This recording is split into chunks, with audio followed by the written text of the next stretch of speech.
Munduko kontsumo eta produkzioa ingurumenaren menpe dago. Hori dela eta planeta suntsitzen ari gara. Garapen ekonomiko eta sozialak ingurumenaren suntsiketa dakar, eta gure biziraupenerako beharrezkoak diren sistemak arriskuan jartzen ditu. Ekoizpen eta kontsumo arduratsua gutxirekin asko egitean datza, baita bizitza estilo sostengarri bat eramatean. Azken proiekzioen arabera, munduko populazioa 8.500 milioi inguru hasiko litzake 2030ean, eta 9.700 milioi 2050ean.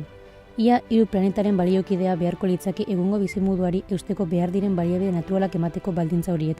Munduko uraren 3% baino gutxiago da edangarria, eta hortik 2,5% izoztuta dago Antartikan, Artikoan eta glasiarretan. Beraz, gizakioi 0,5% soilik geratzen zaigu gure ekosistemaren beharrak eta gure beharrak asetzeko. Munduko jendea energian eraginkorrak diren bonbiletara aldatuko balitz, munduak $120 bilioi aurreztuko lituzke urtean.